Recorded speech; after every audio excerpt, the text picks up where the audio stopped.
morning. Good morning, good morning, good morning, good morning, good morning, good morning, everybody. Well, happy Wednesday. This is a momentous day in Philadelphia because it's the eve of what we could see in change. It's a big day tomorrow, and that's what we're talking about. The eve of a monster day. The draft and Sixers game 3. Anthony Gargano show brought to you by TrueMark Financial Credit Union. That's right. Check out TrueMark.com/PHLY or stop at your local branch to learn more about the credit union difference at TrueMark today. All right. So here's the deal. So tomorrow is a huge kind of day in the shift of the town, right? So obviously everybody across the NFL, it's always about change, right? It's the NFL draft. So it sets you up for the future. What about the Eagles? Well, yesterday, big news. Isaiah Rodgers reinstated by the NFL. So you get another corner to the mix. You also get a kick returner. He was very dangerous as a kick returner. Rodgers, of course, suspended for gambling by the NFL for a year. Eagles, Howie, trade for him, stash him, and now he's in the mix. What'll happen tomorrow night? Do I think they'll stay at 22? I don't. I think, like everybody else, you can smell it. You can see a trade. I think in the end, they're going to go O-line. I think ultimately the way the draft should fall, right? The quarterbacks, there could be 6 in the first round, at least 5 going in the first round. You have the 3 stud receivers. So right off the bat, all that offense, Brock Bowers, the tight end, all that offense is going to push, and the skill people is going to push the O-lineman down. Now, I don't think the 2 top corners will be there. I don't see it, right? I think Mitchell will be the second one, Kenyon Mitchell. I don't think he's going to be there. I think the value is going to be in the O-line. And so you could move up to the teens, right, and get your offensive lineman. Somebody could play guard, plug and play this year. And then in the future, if need be, you can kick him out to tackle. And I think that's kind of what's in their mind. I think that's kind of what is, kind of looking at Howie. Now, they'll take the best player available, and you never know how these drafts go. And, there's always wild cards, and this is going to be a lot of trades. And the quarterbacks make this draft wild, absolutely wild. Meat Locker final mock draft coming up in about an hour from now with Baldy. We'll go into it. We'll go the entire first round. But tomorrow is a day that will shape the future, right? It's, we talk about, the Eagles in the beginning of the 2024 draft, but also the Sixers. And it's a pivotal game 3, pivotal, right? Like, and not just the series itself. We all know that, listen, do I think that this team is capable of making a run through Boston? No. They struggled to score outside of Embiid and Maxey. I think it's a lot to ask from this squad to make a long run that could somehow end in the finals. But look, we have this series. You're down 0-2. The series shifts to the Wells Fargo Center tomorrow night. We know the adage, which is the series doesn't begin, right, until a road team wins. And that shifts the entire thing, right? It shifts the entire series. So when I look at this Sixer team, tomorrow night is really about their mettle. They suffered 2 excruciating losses, including especially game 2, right? Yesterday, the NBA says, oh, yes, we messed up. Tyrese Maxey was fouled not once, but twice. He was fouled twice on that inbounds play. So And look, nobody wants to hear that because that just doesn't mean anything. The outcome is the outcome. And it was a devastating outcome. Blowing a 5-point lead inside 30 seconds, right? Should have been a 6-point lead. So many things happened that could have changed the course of that game, and you should have won. But how do you respond? That's what I think we're all interested in. How does this team dig deep and shake off 2 tough losses, and especially that game 2, come back and beat the Knicks in game 3 on your home floor? Look, this Knicks team has just been tougher. They have wanted it more, and that's why they're up 2-0. Sixers have done a great job on Jalen Brunson and stopping Jalen Brunson. And it's been the others that have stepped up, whether it was DiVincenzo and Hartenstein in game 2 or Miles McBride and Mitchell Robinson in game 1, right? Like, they've had contributions from their role players. The Sixers haven't. The moments look too big for them. For all the role players, we realized about Embiid playing on the one leg. I mean, that's all been part of the narrative of the story. But who are they? I hear it from everybody, right? You read it on social media. They're soft. They're not big for the moment. They melt. They wilt. Pick any adjective, any synonym for that, for wilt. And this is what you got. This is what people are saying. And so here we are with the series shifting, and there's a chance for the Sixers to change that view. Now, here's what I hope. I hope that a fan base that resurrected Trey Turner, this comes from my man Georgie, one of our great listeners. He's like, if we can resurrect Trey Turner, then we can resurrect the Sixers from an 0-2 deficit. We know how that building is. When that building is loud and it rocks and it's as menacing as Madison Square Garden. And I expect them to come out and shake it off and win game 3. And then it'll all be down to game 4 to whether or not we really have a series or not. But this is really what's in their hearts. And it goes to Tobias, who got destroyed yesterday by Rasheed Wallace. We'll play that for you. All right. Buddy Hield, who has looked like, you want to talk about scared of the moment. He has just been entirely ineffective. Kelly Oubre, the same thing. And now you're on your home floor, and this is at least where the role players need to step up and give Embiid and Maxey some help.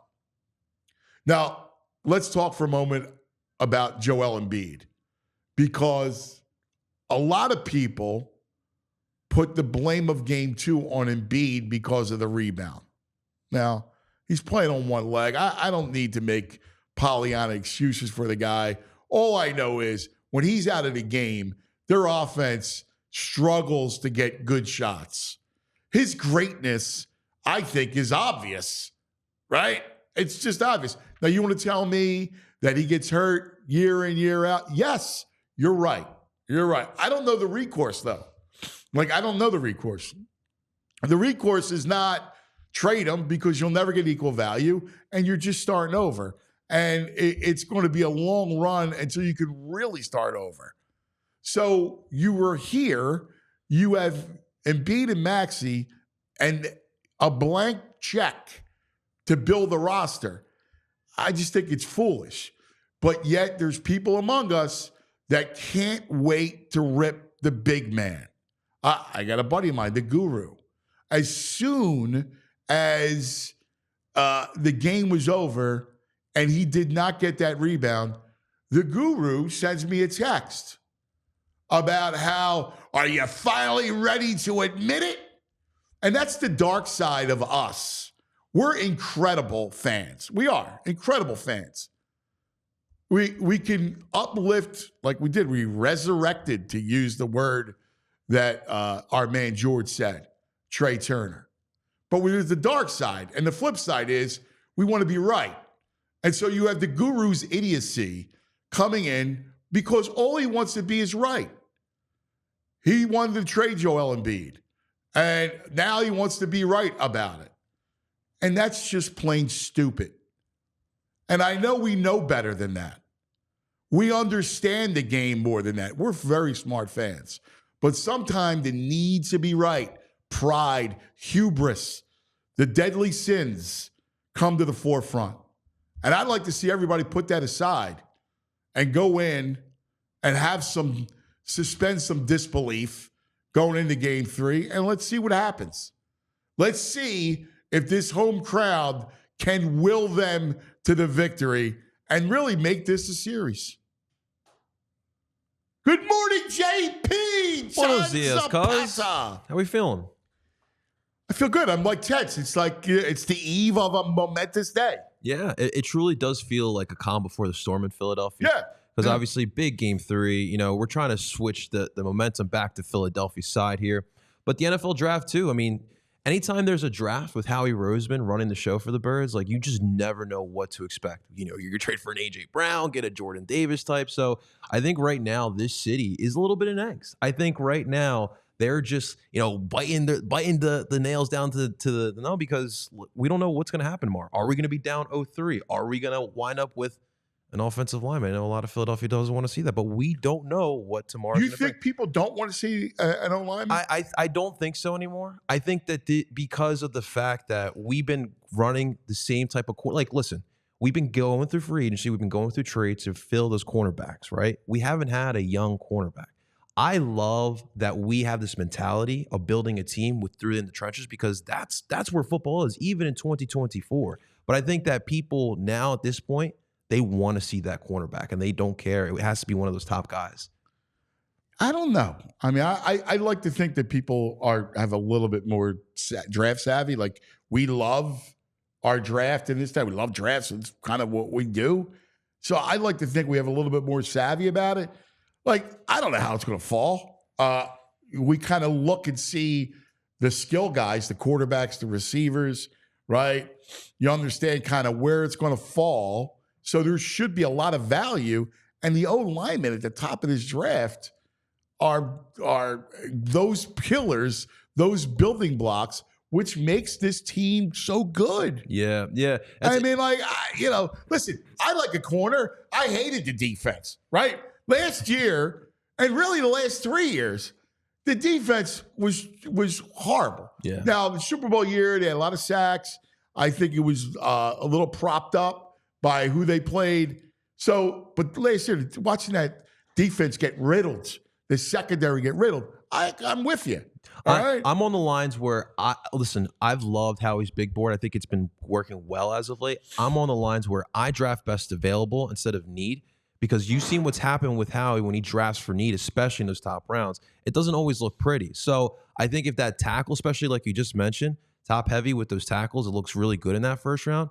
If Howie's going to trade up, I'm not mad at getting those guys, because that's what we've been built off. Yeah, I don't know. I mean, I like to think that people are a little bit more. Well, let us know in the comments, guys. How do you guys feel? A little, understanding. I mean, like, we understand how this is the land where Jason Kelce is a superstar. Hell yeah. Right? Like, so we get O-lineman. John Runyon is still a big deal in this town. Absolutely. Right? We understand Jason Peters. O-lineman, Jason Peters, Lane Johnson. Like, we respect O-linemen. So I don't think people would be in a state of depression if he grabs an O-line, especially a guy that you could plug and play, that you go, wow, now put him at guard, and then you kick him out to tackle if you need be down the line with Lane or whatever happens. If they trade up for offensive line, you don't think the city will boo? No. Okay. I don't. I think they will. You think they'll boo? I think they'll boo. You actually I'm think calling you guys out. I think you guys will boo. They will boo? I'm going to be happy as all hell, but I think this fan base will boo. All right. Well, that's interesting. I think they want the corner. Maybe I haven't read it well enough. No boos. Possible. I don't think. I think we have too much respect for the position to boo. And by the way, I mean, I think most people like the recent drafts. Like, listen, I see the same thing. I'm worried about Jordan Davis, right? Like, Yeah, you know, for sure. the Kobe Dean has not become the player that we wanted or expected or hoped, right? It's great, the all SEC, but now all of a sudden you go, well, not all those players are panning out. But that's the draft, right? So I would be shocked if they booed, and quite frankly, I would be disappointed. Now, everything's relative. If there's a guy there that everybody kind of wants, one of the corners or whatever, and he gets passed up, I just think he's going to trade up, and I think he takes an O-lineman, and I think people go, all right, cool. That'd be so interesting if he trades up and like one of the best corners or one of the best linemen are out there, and then they go with the lineman, see what that's where I think like that could be the boo factor there. But it should be a lot of fun. And listen, Howie's plans the past couple drafts, I love it. There's no boo, dude. I can't believe you would say that. I don't know. A boo? Ah, no, this maybe the Eagles fans that I know. I don't know. Days. Right? This isn't Jalen Reagor. Boo. I think they're going to boo. You're killing me. Absolutely. Listen, I'm with you. I love the offensive linemen. I think that, listen, you're saying when you're they're talking about pop off with Ollie Pop. Don't forget Ollie Pop. All right. I like that, cuz. All right. Find Ollie Pop, which is the soda that's actually good for you at your nearest Wawa. I like the old school Wawa coffee cups are back. It's beautiful. It's a beautiful cup. Yeah. Ollie Pop. How do you feel about the Sixers in Game 3? So I'll run it to you. Like I do feel like they're going to respond. I feel like the Wells Fargo Center will be loud because that's how we kind of approach it.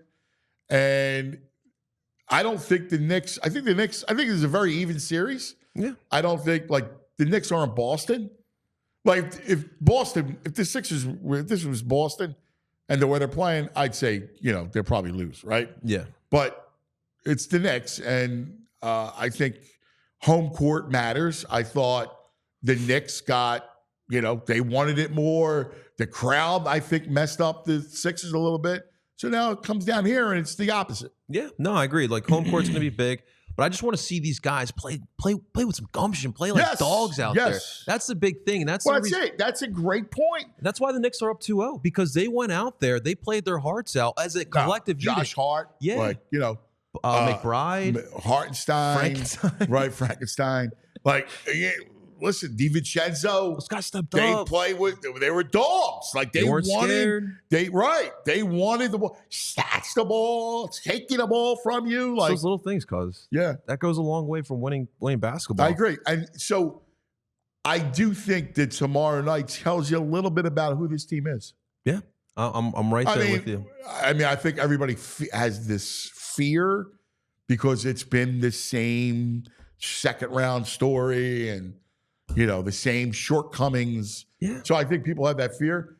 I think tomorrow night's an opportunity to kind of change it a little bit. I'm looking for someone other than Joel Embiid, Tyrese Maxey. Let's throw Kyle Lowry in there to step up big and provide both offense and defense, but especially on offense. Because what we don't want is to come in on Friday morning and talk about the role players only putting up 7 points in the fourth quarter. No, I mean obviously that's part and parcel of it.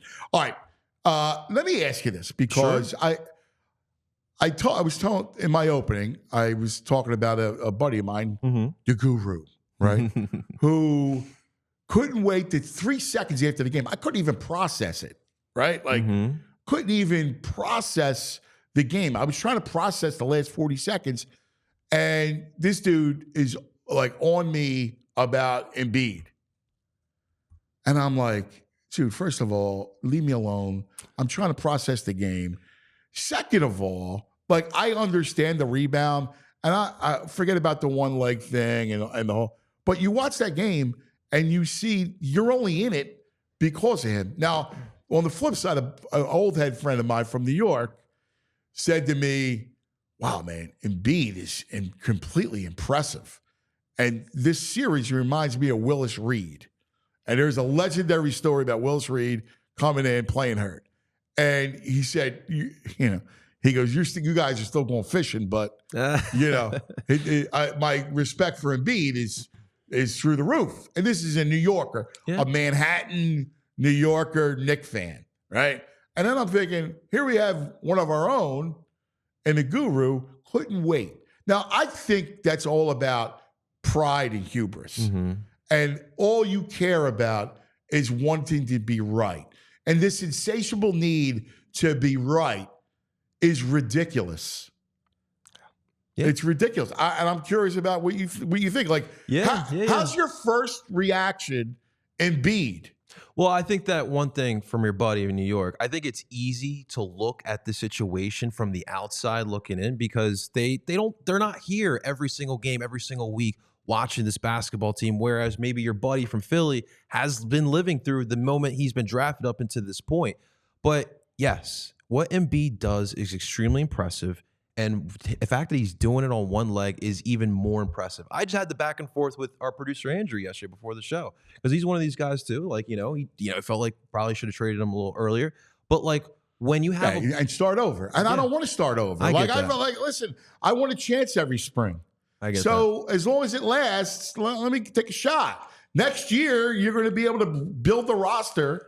So let's see what happens. Listen, ultimately, it may end in a failure. But that doesn't change the guy is one of the great players in the league. That's just what it is. But I think part of it too, cuz, is I think people had this mindset when we went through the process that it was going to bring us a championship. But what Hinkie will tell you too was he was trying to give us a chance. And how do you get that chance? You get the big dogs like Joel Embiid. And Joel Embiid is here. And unfortunately, we haven't been able to get him to that point. I see the same flaws, are the same warts.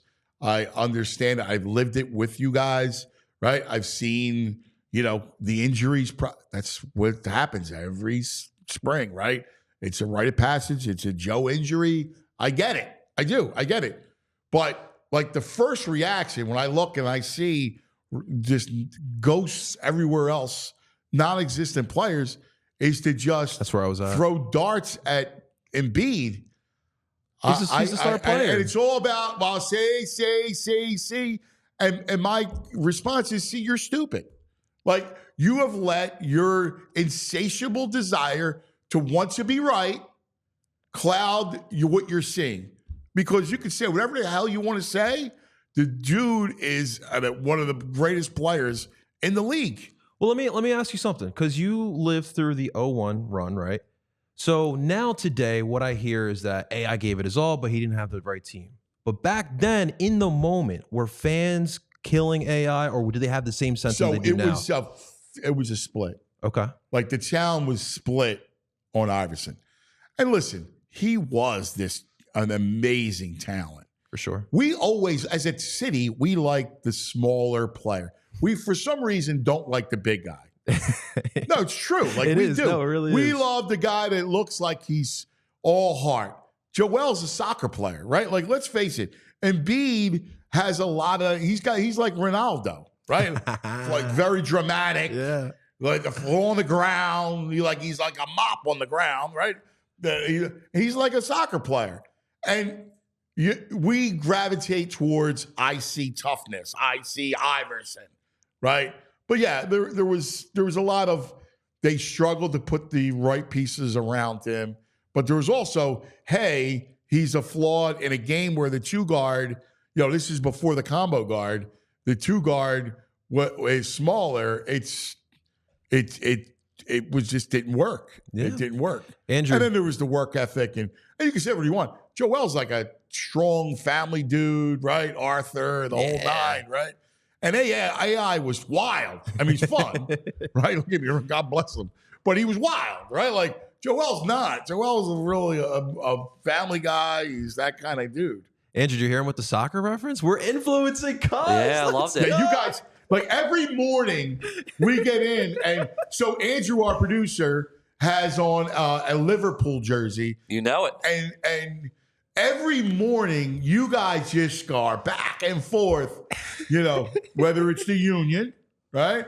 Or whether it's the Premier League, because he loves the Premier League. He's talking Wolves. And I go, he was back when the Wolves were good. And I came in late on the conversation, and I go, what do you mean when KG was there? And he's like, no, dude, come, we're talking EPL. Well, it's T-Wolves to me, but I get what you're saying. I got you, baby. We all silly like the mayor.